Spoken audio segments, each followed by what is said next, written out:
오늘 우리들의 마음을 옥토로 우리 주님께서 기경해 주셔서 하나님 말씀 받은 대로 믿음으로 받고 또 말씀 쫓아 순종하며 사는 우리 모두가 되도록 도와주셔서 택함 받은 하나님의 자녀로서 또 그 도리를 다하며 살 수 있도록 인도해 주시옵소서. 예수님 이름으로 기도드리옵나이다. 아멘. 아멘. 할렐루야. 네. 한 주간도 하나님의 은혜 가운데 잘 사시다가 오늘 나오신 줄 믿습니다. 네. 오늘 설교 제목은 택함 받은 자녀의 도리, 베드로전서 2장 1절로부터 10절입니다. 오늘은 먼저 본문을 함께 읽고 나서 말씀을 드리겠습니다. 함께 읽습니다. 베드로전서 2장 1절로부터 10절입니다. 시작. 그러므로 모든 악독과 모든 기만과 외식과 시기와 모든 비방하는 말을 버리고 갓난 아기들 같이 순전하고 신령한 젖을 사모하라. 이는 그로 말미암아 너희로 구원에 이르도록 자라게 하려 함이라. 너희가 주의 인자하심을 모아보았으면 그리하라.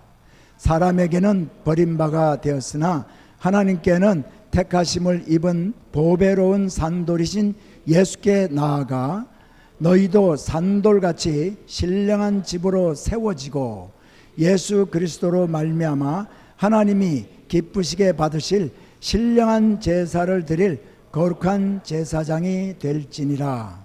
성경에 기록되었으되 보라, 내가 택한 보배로운 모퉁이 돌을 시온에 두노니 그를 믿는 자는 부끄러움을 당하지 아니하리라 하였으니, 그러므로 믿는 너희에게는 보배이나 믿지 아니하는 자에게는 건축자들이 버린 그 돌이 모퉁이의 머릿돌이 되고 또한 부딪히는 돌과 걸려 넘어지게 하는 바위가 되었다 하였느니라.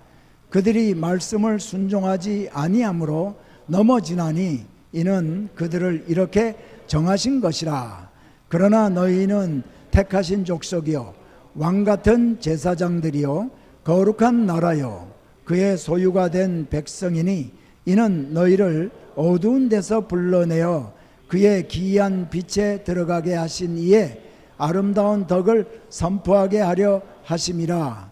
너희가 전에는 백성이 아니더니 이제는 하나님의 백성이요 전에는 긍휼을 얻지 못하였더니 이제는 긍휼을 얻은 자니라. 아멘. 베드로가 이 서신서에 수신자들에게 이렇게 편지를 썼는데, 이 수신자들은 육신의 정력대로 살고 자신들의 기준에 옳다고 여겨지는 것이 무엇이나, 자기 생각에 옳다고 여겨지는 것은 무엇이나 하면서 살던 사람들입니다. 우리가 1장을 다 읽지는 않았는데 우리 1장에 보면은 조상들로부터 물려받은 그러한 망령된 행실을 하면서 살았던 사람인 것을 얘기를 하고 있습니다. 그런데 이제는 하나님의 백성이 된 그들에게 사도 베드로는 다른 가치관을 지금 심어주고 있습니다. 하나님의 백성으로 택한 목적이 무엇인가를 그들에게 가르쳐 주어서 택함을 받은 자녀의 도리를 하면서 살도록 가르치고 있습니다. 여러분, 우리가 태어날 때 내가 원하는 부모를 선택해서 태어나는 사람이 아무도 없습니다. 그러나 또 부모들도 이렇게 보면은 자기가 원하는 자녀를 택해서 자녀를 태어나게 하는 사람도 아무도 없죠. 부모들은 자녀를 기르면서 내 아이가 자라서 이런 사람이 되었으면 좋겠다 하는 꿈을 가지고 목표를 가지고 그 아이들을 기릅니다. 어떤 사람은 자기 자녀가 판검사가 되어주기를 원하고, 어떤 사람은 또 의사가 되어주기를 원하고, 또 어떤 사람은 교수가, 어떤 사람은 목사가, 어떤 사람은 또 이렇게 성악가가 되기를 원하고, 이렇게 부모들이 자녀들을 키우면서 자신의 꿈과 목표를 가지고 그 자녀가 이렇게 되었으면 좋겠다 이렇게 합니다. 여러분, 이와 같이 아무 선택권이 없이 얻게 된 인간의 부모들도 자기 자녀들에게 원하는 것들이 다 있습니다. 하나님은 어떨까요? 하나님은 우리 인간이 자녀를 얻은 것과는 너무나 다른 과정을 통해서 우리를 자녀로 삼으셨습니다. 하나님은 우리 인간들을 지으셨어요. 만드셨습니다. 그리고 그 많은 사람들 가운데서 특별히 여러분 뽑아서 하나님의 자녀로 택하시고 하나님 나라의 백성으로 삼으셨습니다. 창세기를 우리가 읽어보면은 하나님이 일방적으로 야곱을 택하시고 에서를 택하지 않은 것을 알 수가 있습니다. 그러나 우리는 왜 에서를 하나님께서 택하지 아니하시고 야곱을 택했는지 우리는 알지 못합니다. 그런데 분명한 것은 형인 에서를 하나님이 택하지 아니하시고 동생인 야곱을 택하셨다는 겁니다. 그리고 하나님은 그 택한 야곱을 축복해 주셔서 12아들을 낳게 하시고 그 아들들을 통해서 이스라엘의 백성들인 12지파가 되게 하셨어요. 여러분과 저는 특별히 하나님의 자녀로 하나님 나라의 백성으로 이렇게 특별히 선택받아야 될 아무 이유가 없었음에도 불구하고 우리는 택함을 받았습니다. 자, 우리는 그래서 이제 하나님의 자녀로서 천국에 가서 영원히 살 그런 소망을 가지고 살 수 있게 된 것입니다. 여러분, 우리가 어떻게 하나님의 자녀가 되었습니까? 누군가가 우리에게 복음을 전해 주었을 때 그 복음을 믿는 믿음이 우리가 생겼기 때문입니다. 그래서 예수님이 우리를 위해서 십자가에 죽으신 것이 믿어져서 믿는다는 고백을 하게 되었고, 지금까지 우리가 살던 그런 모습에서 떠나서 이제는 다시 그런 삶을 살지 아니하고 하나님 인도하시는 대로 그렇게 살겠습니다 하면서 고백하고 결단하면서 하나님의 자녀가 되었습니다. 그런데요, 사실 이것은 기적 중에 기적이고 하나님의 은혜입니다. 우리가 전도를 해보면 예수님을 구세주로 인정하고 받아들인다는 것이 기적이고 그것이 바로 은혜인 것을 우리는 알게 됩니다. 택함받지 못한 사람들은 예수님이 자신들을 위해서 죽으신 그 하나님이라는 그런 사실이 도저히 믿어지지 않았기 때문입니다. 하나님이 인간의 몸을 입고 이 땅에 오셨다는 것이 믿어지는 것, 여러분 이거 기적 아닙니까? 예수님이 처녀 마리아의 몸에서 태어났다는 것이 믿어진 것, 이것이 기적 아닌가 하는 거죠. 여러분, 예수님이 십자가에서 죽으셨습니다. 십자가에서 죽으신 것까지는 우리가 얼마든지 믿을 수 있습니다. 그런데 십자가에서 죽으시고 나서 다시 사셨다는 것, 부활하셨다는 것, 이것이 믿어진 것, 이것이 바로 기적입니다. 여러분, 우리가 홍해가 갈라진 것을 경험하는 것만이 기적이 아니라 내가 예수 믿고 이런 것들이 다 믿어져서 예수 그리스도를 구세주로 영접하게 됐다는 것이 여러분 기적인 것을 믿으시기 바랍니다. 그러니까 우리는 이 믿어진 이 사실이 바로 하나님의 은혜라는 거죠. 여러분, 예수 믿지 아니하는 불신자들은 우리가 믿어진 것들이 도저히 믿어지지 않아서 믿지 못하다가 결국은 영원한 지옥으로 가게 되는 것입니다. 오늘 본문 2장 6절로부터 8절을 보면은 우리가 택함 받은 것을 감사하지 않을 수 없습니다. 함께 6절 8절을 한번 함께 읽기를 원합니다. 성경에 기록되었으되 보라, 내가 택한 보배로운 모퉁이 돌을 시온에 두노니 그를 믿는 자는 부끄러움을 당하지 아니하리라 하였으니, 그러므로 믿는 너희에게는 보배이나 믿지 아니하는 자에게는 건축자들이 버린 그 돌이 모퉁이의 머릿돌이 되고 또한 부딪히는 돌과 걸려 넘어지게 하는 바위가 되었다 하였느니라. 그들이 말씀을 순종하지 아니함으로 넘어지나니 이는 그들을 이렇게 정하신 것이라. 여러분, 우리를 위해서 십자가에서 죽으신 예수님을 보배로운 모퉁이 돌로 지금 베드로는 묘사를 하고 있습니다. 여러분, 석조 건물을 지을 때 우리 가운데 이제 건축을 하시는 분들이 있는데 석조 건물을 지을 때 모퉁이 돌이 가장 중요합니다. 코너스톤. 이 모퉁이 돌이 어떻게 놓이느냐에 따라서 건물의 방향이 결정이 됩니다. 그리고 이 모퉁이 돌은 크고 반듯해야만 그 돌을 기준으로 벽에 기초가 세워지고 또 그 위에 계속해서 돌을 쌓음으로 벽이 세워지게 됩니다. 여러분 다 초등학교, 중학교 다니면서 다 경험하신 일들이 있습니다. 군대에 있을 때도 이런 일이 많이 있죠. 우리가 횡으로나 종으로 줄을 섰던 것들을 여러분 다 기억할 겁니다. 그때 한 사람을 기준으로 해서 누구 기준하면서 종으로 사열 종대로 서라고 하든지 횡대로 3열 횡대로 서라고 하든지 이렇게 세우게 됩니다. 주로 어떤 사람을 세우는가 하면 키가 크거나 몸이 든든한 사람을 세우고 그를 중심으로 줄을 만들게 합니다. 모퉁이 돌은 이런 역할을 하는 돌입니다. 하나님은 예수님을 모퉁이 돌로 시온에 세우셨습니다. 그리고 이 모퉁이 돌을 중심으로 신령한 집을 세우기 위해 사람들을 택하여 구원하시고 그리고 자녀로 삼아 주신 것입니다.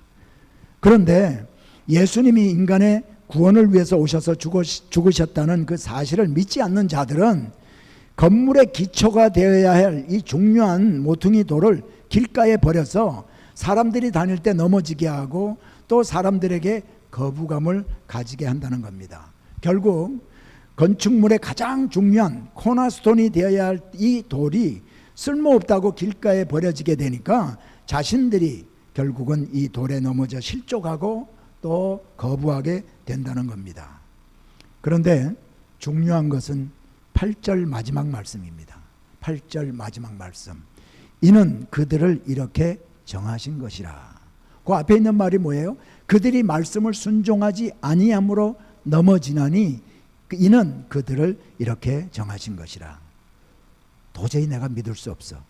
내 논리로 받아들일 수 없어. 어떻게 그런 일이 일어날 수 있단 말인가 하면서 하나님의 말씀을 받아들이지 않는 사람들을 하나님이 그렇게 되도록 하셨다는 겁니다. 이는 그들을 이렇게 정하신 것이라. 그것이 하나님의 예정된 계획이었다는 것입니다. 그러니까 여러분, 예수님이 우리를 위해서 죽으셨다는 사실이 믿어지게 된 우리가 얼마나 감사합니까? 이 자리에서 하나님께 예배드리는 우리 모두는요, 그런 면에서 축복받은 사람들입니다. 그런데 오늘 본문을 보니까 하나님은 자신의 그 자녀를 통해서 하시기를 원하시는 일이 있다는 겁니다. 하나님은 우리를 택하실 때요, 분명한 목적을 가지고 있다는 것입니다. 결론부터 먼저 말씀드리면 9절 하반절의 말씀입니다. 너희를 어두운 데서 불러내어 그의 기이한 빛에 들어가게 하신 이의 아름다운 덕을 선포하게 하려 하심이라. 바로 하나님이 우리를 위해 하신 일을 선포하게 하고 하나님이 누구이신가를 전하게 하기 위해서 여러분과 저를 선택하셨다는 것입니다. 그런데 그것이 가능해지려면 우리가 이제는 거룩한 제사장의 삶을 살아야 한다는 것이 오늘 말씀의 핵심입니다. 여러분, 하나님의 백성이 된 것을 믿으시는지요? 하나님의 자녀로서 영원한 삶을 살게 될 천국 백성이 되었다는 사실이 믿어지는지요? 그렇다면 여러분, 거룩한 제사장으로 살기 위해서 어떻게 하여야 하는가를 오늘 말씀을 통해서 알아야 하겠습니다. 첫 번째는 우리가 성장해야 합니다. 성장. 2장 2절 하반절 말씀인 너희로 구원에 이르도록 자라게 하려 함이라. 성장을 얘기하고 있습니다. 이 말씀을 우리는 바로 이해합니다. 이 말씀을 자칫 오해하면 행위로 우리의 구원을 우리가 이루어야 하는 것으로 해석하게 됩니다. 그러나 이 베드로전서 2장 2절의 이 말씀은 행위로 구원을 이루라라고 하는 의미가 아니라는 것이죠. 이미 우리는 여러분 구원받은 천국 백성입니다. 구원이 이미 예수 그리스도를 구세주로 영접했을 때 구원이 우리에게 이미 과거에 이루어졌습니다.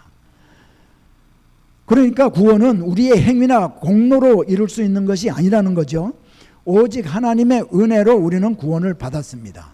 그러나 이미 구원받은 신분이지만은 아직 구원이 가시적으로 우리에게 이루어진 것은 아니라는 겁니다. 그래서 오늘 2장 2절에서 말하고 있는 것은 자라서 우리가 성장해서 예수 믿게 되었으니까 이제부터 성장을 해서 구원을 이루라는 것이 아니라 우리의 구원이 가시적으로 눈에 보일 때까지, 가시적으로 이루어지는 그때까지 계속해서 영적으로 성장해야 한다는 것을 말하고 있습니다. 이것을 성화라고 얘기합니다. 성화. 그리고 베드로는 성도가 영적으로 어떻게 성장할 수 있는지를 오늘 본문 2장 1절로부터 2절에서 말해주고 있습니다. 베드로전서 2장 1절로부터 2절 함께 읽겠습니다. 시작. 그러므로 모든 악독과 모든 기만과 외식과 시기와 모든 비방하는 말을 버리고 갓난 아기들 같이 순전하고 신령한 젖을 사모하라. 이는 그로 말미암아 너희로 구원에 이르도록 자라게 하려 함이라. 여러분, 갓난 아기가 태어나면 부모들은 아기가 자라기를 원합니다. 첫돌이 되어가면 아기들이 이제 걷기를 시작하고 또 첫 돌이 지나서 몇 개월이 지나면 뛰는 아이들도 우리는 보게 됩니다. 말을 하지 못하던 이런 아기가 엄마 아빠 소리를 하기 시작하면서 지능이 점점 발달되고 자기의 의사를 표현하게 됩니다. 갓난 아기의 육신이 자라고 혼이 자라서 여러분 20세가 되고 30세가 되면은 부모 도움이 없이 사회생활을 할 수 있는 것처럼 하나님은 여러분과 우리들이 영적으로 자라기를 원하고 있습니다. 처음 하나님의 자녀가 된 성도는 갓 태어난 아기와 같습니다. 세상에서 살던 그 모습 그대로 가지고 살고 있습니다. 세상에서 형성된 그 가치관을 그대로 가지고 있는 거예요. 세상 기준으로 사는, 영적으로 볼 때의 어린아이와 같은 그런 사람입니다. 이런 성도들이 영적으로 성장하기 위해서 가장 먼저 해야 할 것이 무엇인가? 오늘 본문에서 가르쳐 주는 것처럼 버려야 할 것을 버리는 것입니다. 본문 1절입니다. 모든 악독과 모든 기만과 외식과 시기와 모든 비방하는 말을 버리고. 여기에서 버려야 할 것들은 보통 사람들에게 일반적으로 나타나는 품성입니다. 특별한 사람들에게만 있는 것이 아니라 여러분과 제가 모두 가지고 있는 그러한 성품들입니다. 이것뿐이겠습니까마는 대표적인 것을 베드로가 지금 열거하고 있습니다. 아직도 우리가 버리지 못하고 있는 그러한 우리들의 모습이기도 합니다. 악독이라는 단어, 사실 이거 입에 담기도 싫은 그러한 부끄럽고 말하기도 싫은 단어입니다. 사람의 마음이 어질지 못하고 몹시 나쁜 것을 말하고 있습니다. 비슷한 단어로서 간악, 사악, 흉악 이런 단어를 들 수가 있죠. 그리고 여기에 모든 기만이 뭡니까? 자신의 이익을 위해서 다른 사람들을 속이는 행위가 바로 기만입니다. 외식, 나의 본래의 모습을 감추고 다른 모습을 보이기 위한 거짓된 행위를 이제 외식이라고 하죠. 시기, 말씀드리지 않아도 우리는 시기 질투 너무나 잘 알고 때로는 우리가 지금도 많이 하고 있는 게 바로 시기 질투입니다. 그리고 모든 비방하는 말, 비웃고 헐뜯는 말이죠. 우리에게 너무나 익숙한 단어들입니다. 이런 것들을 다 버리는 겁니다. 영적으로 성장해야 하는 성도들이라면 반드시 이런 것들을 다 버리라는 겁니다. 물론 이것만이 아닙니다. 우리가 가지고 있는 나쁜 습관들, 이런 것들 우리가 하나님 앞에 영광이 되지 아니하고 우리가 영적으로 성장하는데 걸림돌이 되는 것들을 이제 하나씩 버려라는 것이죠. 베드로는 이런 것들을 모든이라는 말을 사용함으로써 몰아서 전체적으로 말하고 있습니다. 모든 악독, 모든 기만, 외식과 시기와 모든 비방하는 말. 여러분, 우리가 하나님의 자녀가 되었다고 해서 이런 것들이 다 그대로 그냥 없어지는 게 아닙니다. 우리가 이런 것들로부터 자유롭게 되는 것이 아닙니다. 헌옷을 벗어버리듯 이런 옛 성품들을 버려야 되겠다, 내가 바뀌어야 되겠다는 결단과 함께 이런 성품이 내 속에서 일어날 때 우리가 의식적으로, 의도적으로 끊어버려야 합니다. 아직 세상에 살고 있는 우리에게 이런 마음이 드는 것 어쩔 수 없을지 모릅니다. 이런 마음이 목사인 저에게도 듭니다. 어쩔 수 없습니다. 그러나 이런 마음이 들 때 그런 마음을 우리가 더 이상 인큐베이트, 더 키우지 말아야 됩니다. 다른 사람들이 잘 되는 것을 보고 부러워하는 마음이 지나쳐서 시기하는 마음이 생기면은 아, 이것이 바로 시기하는 마음이구나, 내가 지금 시기하고 있구나 하고 내가 지금 하나님이 기뻐하지 아니하는 시기를 하고 있다, 이걸 깨닫고 의도적으로 결단하고 버려야 합니다. 여러분, 영적으로 성장해야 된다. 영적으로 성장이라는 무엇을 얘기합니까? 예수님 닮은 성품으로 변화되는 걸 말합니다. 하나님이 기뻐하는 삶을 살게 되는 것, 이게 바로 영적 성장입니다.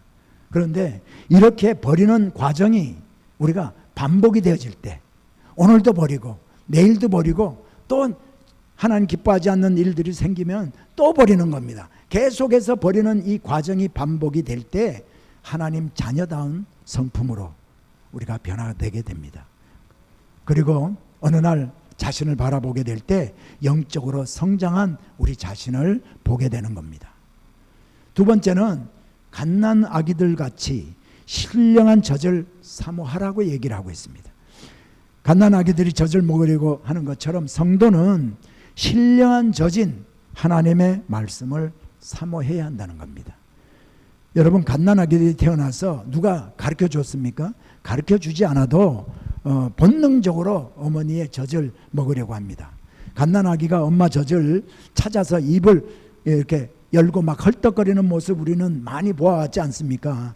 금방 태어난 아기가 이렇게 젖을 사모하고 찾는 것처럼 택함받은 하나님의 자녀는 신령한 젖, 우리가 먹어야 되는 신령한 젖인 하나님의 말씀을 사모해야 한다는 겁니다. 신령한 젖을 사모하라 라고 한 것을 보면 우리가 하나님의 자녀가 됐다고 해서요, 자동적으로 하나님 말씀을 읽고 듣고 이렇게 하는 사모하게 되는 것은 아니라는 것입니다. 처음에는 우리가 의식적으로 하나님의 말씀을 사모해야 하기 때문에 사모하라고 우리에게 분명히 말해주고 있습니다. 성경에는 어려운 말씀들이 많이 있습니다. 이해가 되지 않는 말들도 있습니다. 그러나 이 말씀을 읽고 묵상하고 연구할 때 그 말씀의 의미를 알게 되고 또 깨달음과 함께 하나님의 세계에 대한 눈이 열리게 됩니다. 하나님을 기쁘시게 하는 일들이 무엇인가를 알게 됩니다. 그래서 세상이 줄 수 없는 그러한 평강과 기쁨과 즐거움을 맛보아서 알게 된다는 겁니다. 다윗은 하나님의 말씀이 꿀보다 달다라고 했습니다. 시편 19편 9절과 10절에 보면 여호와를 경외하는 도는 정결하여 영혼까지 이루고 여호와의 법도 진실하여 다 의로우니 금 곧 많은 순금보다 더 사모할 것이며 꿀과 송이꿀보다 더 달도다. 시편 119편 103절에도 주의 말씀의 맛이 내게 어찌 그리 단지요 내 입에 꿀보다 더 다니이다. 솔로몬도 잠언 16장 24절에서 선한 말은 꿀송이 같아서 마음에 달고 뼈에 양약이 되느니라 했습니다. 여러분, 말씀을 읽지 아니하고 듣지 않고 우리가 어디에서 우리를 향한 하나님의 뜻을 우리가 찾을 수 있겠습니까? 어디에서 하나님의 선하심을 우리가 알 수 있겠습니까? 무엇을 통해 하나님이 우리를 사랑하고 계심을 느낄 수가 있겠습니까? 오직 말씀을 통해서 우리는 말씀의 맛을 경험하게 되고 또 하나님이 어떤 분이신가를 알게 됩니다. 시편 34편 8절의 말씀을 보면 너희는 여호와의 선하심을 맛보아 알지어다. 그에게 피하는 자는 복이 있도다 했습니다. 우리가 영적으로 성장하지 못했을 때는 세상에서 알게 된, 가지게 된 가치관에 의해서 살 수밖에 없었습니다. 물질을 추구하며 살았고 육체의 쾌락을 위해서 살았습니다. 그러나 말씀을 사모하고 가까이 하게 되면 예수님을 닮은 사람으로 우리가 변화가 되게 됩니다. 이 내면의 변화를 통해서 우리가 성숙하게 되고 하나님이 원하는 사람으로 점점 가꾸어져 가게 됩니다. 여러분은 어떻습니까? 꿀송이보다도 더 단 하나님의 말씀을 읽지 않고 살 수 없을 만큼 말씀을 사랑하는지요? 우리 성도님들 대답이 없으시네. 만일 여러분이 말씀을 읽지 않고 말씀을 듣지 않아도 아무런 갈급함이 없고 부족한 것을 느끼지 않는다면 여러분은 죄송하지만 영적 성장이 멈춰 있는 사람입니다. 영적으로 정지한 상태에 있는 겁니다. 육신이 자라기 위해서는 이 음식을 먹고 소화를 시켜야 그 음식에 있는 영양 가치가 우리 몸속에서 에너지로 변해서 육신을 우리가 자라게 하는 것처럼 하나님의 말씀을 듣고 읽고 묵상하고 암기하고 연구할 때에 그 말씀이 우리를 변화시키고 영적으로 우리를 자라게 합니다. 시간이 없어서 말씀을 읽지 못했습니다. 어린아이 키우느라고 말씀 읽을 시간이 도저히 없네요. 사업이 바빠서 하지 못합니다. 여러분, 우리가 말씀을 위해서 바치지 못하는 이유를 대라면 여러 가지 이유를 댈 수가 있어요. 그러나 여러분, 그것은 결국 핑계에 불과합니다. 아무리 시간이 없어도 며칠씩 밥을 먹지 않는 사람은 없지 않습니까? 육신의 성장을 위해서, 건강을 위해서는 밥을 다 먹지 않습니까? 그런데 영원하신 하나님과의 관계에 가장 귀한 가치를 두는 사람은 다른 일에 시간을 먼저 보내기보다 하나님이 우리에게 무슨 말씀을 하시는가를 발견하는 그 일에 더 많은 시간을 들이고 그것을 더 중요하게 여기게 됩니다. 우리의 시간을 다른 일에 보내고 남는 시간에 하나님의 말씀을 대하려고 한다면 여러분은 아직 무엇이 가장 귀한 것인지를 알지 못하고 있거나 시간을 잘못 사용하고 있는 분입니다. 여러분, 교회를 오래 다녔어도 예수 믿은 지 오래되었는데 영적으로 어린아이와 같은 성도들이 사실 교회에 얼마나 많은지 모릅니다. 말씀을 모르기 때문입니다. 말씀을 모르면 아무리 오래 믿었다 하더라도 영적으로 보면 갓난 아기와 같습니다. 작은 일에 그래서 걸핏하면 시험에 들고 하나님의 말씀을 모르니까 교만해집니다. 그래서 하나님을 바로 섬기지 못하고 결국 하나님을 떠나게 됩니다. 하나님의 말씀을 모르기 때문에 자신이 하나님께 정면으로 대적하면서도 자신은 예수를 잘 믿는다고 착각하는 사람들이 교회에 얼마나 많은지 모릅니다. 호세아서 4장 6절에 보니까 하나님은 내 백성이 지식이 없으므로 망하는도다. 내가 지식을 버렸으니 나도 너를 버려 내 제사장이 되지 못하게 할 것이요 내가 내 하나님의 율법을 잊었으니 나도 내 자녀를 잊어버리리라 했습니다.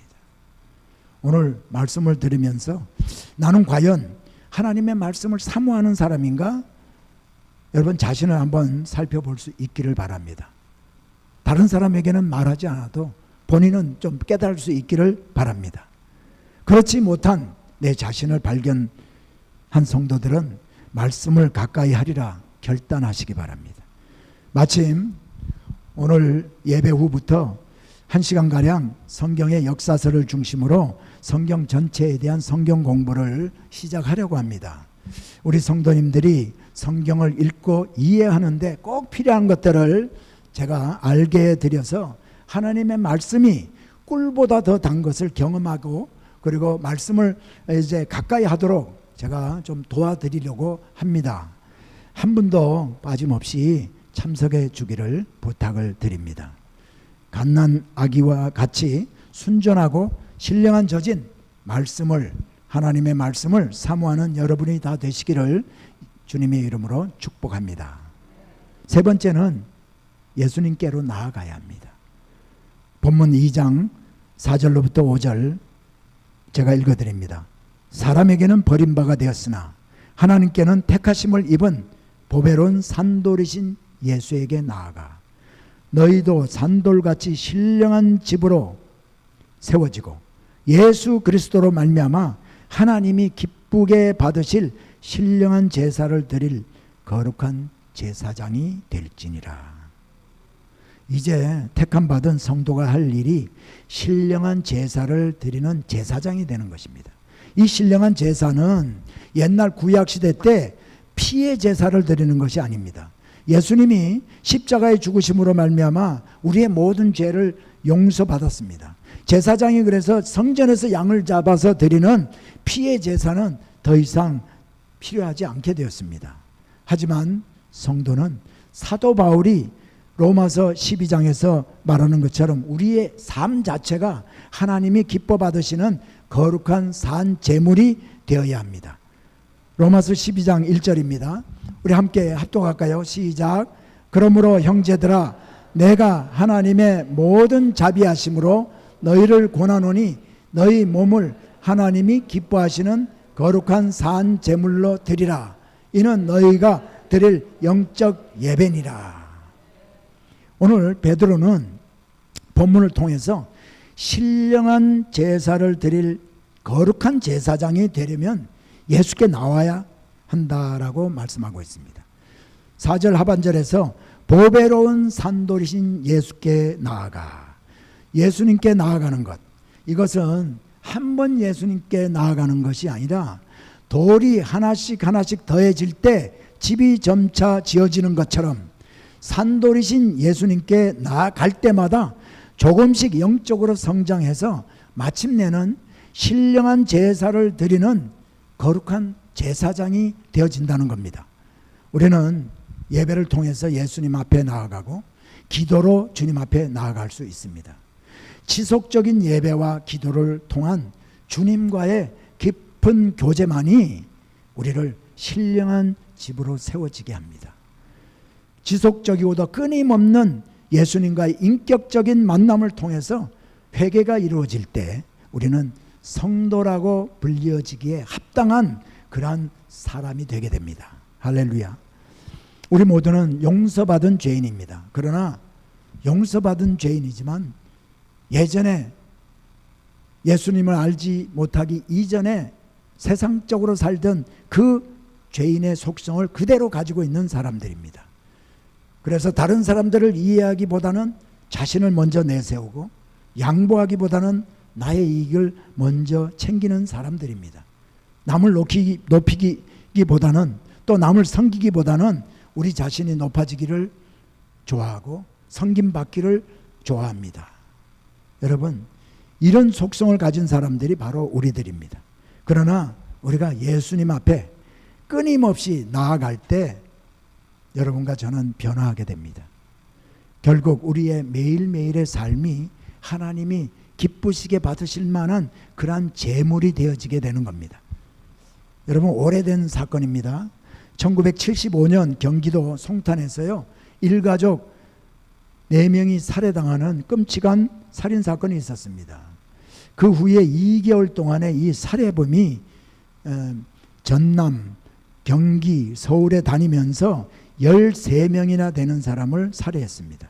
얼마 후에 그 범인이 체포되고 17명의 무고한 사람을 살해한 죄로 이 살해범 김대두라는 사람이요, 선고를 받고 사형 선고를 받고 복역을 하게 됩니다. 그런데 이 사형수가 복역을 하는 동안에 전도를 받고 완전한 새 사람이 되었습니다. 그는 교도소에 있는 동안에 수백 명을 전도해서 주님을 만나게 했다고 합니다. 만나는 사람들에게 자신의 과거의 죄를 고백하고 예수님을 전했습니다. 비록 그는 사형수였지만은 거룩한 제사장의 삶을 살며 하나님의 은혜를 선포하는 사람이 된 것입니다. 그리고 그는 이렇게 말했습니다. 누가 나에게 어느 회사에 큰 회사에 사장자리를 줄 테니까 예수님 버리고 오라 하면 저는 확실히 거절할 것입니다.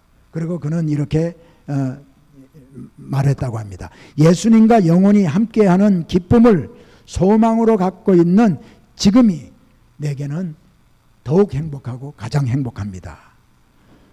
여러분, 이러한 그의 고백은 그의 어쩔 수 없는 처지에서 나온 말이 아니라 예수님을 만난 후 예배와 기도를 통한 예수님과의 그 교제에서 나온 진실한 마음이었습니다. 여러분, 예수님 앞에 나아갈 때 우리는 변화됩니다. 예수님 앞에 나아갈 때 하나님이 기뻐하는 삶을 살 수 있는 사람이 되게 됩니다. 아무쪼록 예배와 기도를 통해서 예수님께 끊임없이 나아가는 여러분 되시기를 주님의 이름으로 축복합니다. 사랑하는 여러분, 베드로는 이방인이 대부분이었던 이 편지의 수신자들에게 너희는 택한 족속이요 왕같은 제사장들이요 거룩한 나라요 그의 소유가 된 백성이니 라고 9절에서 부르고 있습니다. 원래 여러분 이스라엘 백성만이 하나님의 택한 족속이었습니다. 이스라엘만이 거룩한 나라요 홀리 네이션이었습니다. 그래서 이스라엘 백성들만이 하나님의 거룩함을 드러낼 수 있는 백성이었습니다. 그들이 복을 누리며 살 때 하나님이 높임을 받고 그들이 거룩한 삶을 살 때 하나님의 거룩하심이 나타나고 그들이 하나님의 말씀에 순종하는 것을 볼 때 하나님이 영광을 받으셨습니다. 그러나 이제는 여러분과 제가 택함 받은 족속입니다. 우리가 왕같은 제사장입니다. 그리고 우리가 바로 거룩한 나라입니다. 하나님의 거룩하심을 나타내고 하나님의 선하심을 드러내고 하나님의 영원하심을 드러내고 하나님의 사랑을 드러내야 할 의무가 이제는 우리들의 몫이 되었습니다. 우리는 어둠 가운데서 살면서 어디로 가고 있는지 알지 못하고 살던 사람입니다. 육신의 정욕을만을 위해서 살던 사람이었습니다. 그런데 이제는 어둠을 떠나 하나님의 빛 가운데서 살도록 해주셨습니다. 이거 하나님의 은혜입니다. 에베소서 2장 8절로부터 9절에 보니까 너희는 그 은혜에 의하여 믿음으로 말미암아 구원을 받았으니 이것은 너희에게서 난 것이 아니요 하나님의 선물이라. 행위에서 난 것이 아니니 이는 누구든지 자랑하지 못하게 함이라. 하나님이 우리를 택하시고 하나님의 자녀로 삼아주신 것은 우리에게 은혜를 베푸신 하나님의 아름다운 덕, 우리를 사랑하시는 하나님의 성품, 이것을 온 천하에 선전하게 하기 위해서 우리를 택했다는 겁니다.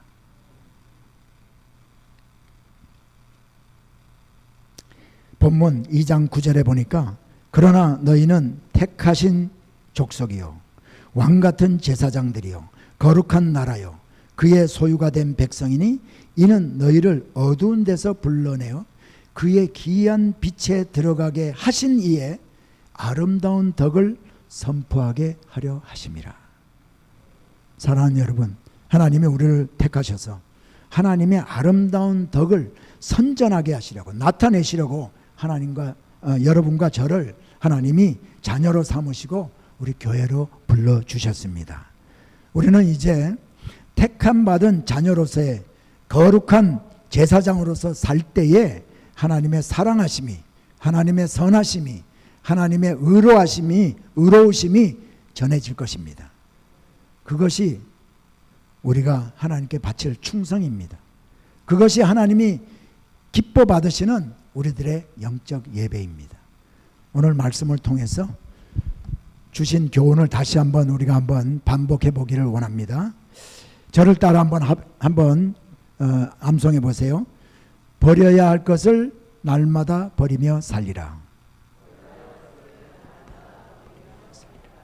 갓난아기들 같이 하나님의 말씀을 사모하며 살리라. 갓난아기들 같이 하나님의 말씀을 사모하며 살리라. 예배와 기도로 늘 예수님께 나아가리라.